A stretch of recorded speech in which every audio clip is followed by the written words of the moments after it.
नमस्कार मित्रांनो, मी संवाददाता सौरभ निकंबे आहे आणि आज खळबळजनक अशी एक खबर मिळालेली आहे. अख्ख्या महाराष्ट्रामध्ये सैराट हा पिक्चर धूमधडाक्यात गाजत असताना त्यामधील खुनाचं रहस्य अजूनसुद्धा उलगडलेलं नाही आहे. खूप जणांच्या मनामध्ये काही शंका आहेत आणि आमची टीम आता पोचलेली आहे हैदराबादमध्ये. येथील स्थानिक लोक त्या खुनाविषयी काय बोलतात हे आपण पाहूयात. सर, आपलं नाव काय? ना पेरू वैजनाथ स्वामी थी। हाँ सर, यहाँ पर वो आर्ची और प्रशा को आप जानते हैं?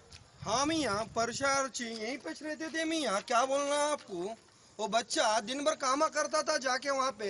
क्या बोलना, वो उनका भाई आया पर प्रिंस दादा, वो आया तो कुछ भी नहीं करा जी। उन्होंने खला पिला के गए, उनको बख्शीसा गिफ्ता बिफ्ता क्या क्या दे के गए। क्या करना, वो डोसा वाली भैया है नहीं, उसकी कांदा कपने का चाकू से मर्डर कही यार हो। कैसा बोलना आपको। नाम क्या है? रामैया। तो आप आर्ची और प्रशा को जानते हो? यहाँ पर उनका खून हुआ है, आपको मालूम है? तो किसने मारा उनको, क्या आपको पता है? 2 से 6 से आहे मग चंपेन अनुకుంటా. उसी औरत ने मारा उनको? हाँ अनुకుంటా, आयमने चंपेन आयमने चंपेन. हाँ, ठीक है ठीक है। सर, आपका नाम क्या है? मेरा नाम करीम भाई है। हाँ, तो आप इस मोहल्ले में रहते हो क्या? हाँ, मैं ऑटो चलाता हूँ जी। ऐसा, तो आर्ची और प्रशा का खून हुआ था, हाँ, तब आप कहाँ थे?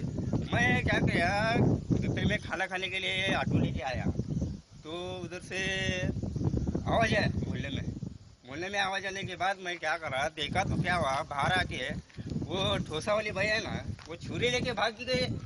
उसको रक्त लगा था। तो आपको लगता है कि वो डोसा वाली बाई ने उसको मारा? हाँ, उसके हाथ में तो छुरा था, रक्त लगा था उसको। तो मैं लगता है वो खत्म गया। तो बाद में वो फिर से दादा बाहर आ गया, तो वो बेचारे का कुछ गलती नहीं है, इतना चाहिए, बहुत कुछ नहीं है हमारे मोहल्ले में। तर येथील स्थानिक लोकांचं मत असं आहे की सैराट पिक्चरमध्ये आरशी आणि परशाचा झालेल्या खुनाचा खून हा प्रिन्स दादानी केलेला नसून तर इडली डोसा विकणाऱ्या त्या बाईने केलेला आहे. तर आज आपण इथेच थांबणार आहोत. मी संवाददाता सौरभ निकंबे, कॅमेरामॅन सुमित आकाडे सोबत फेक न्यूज.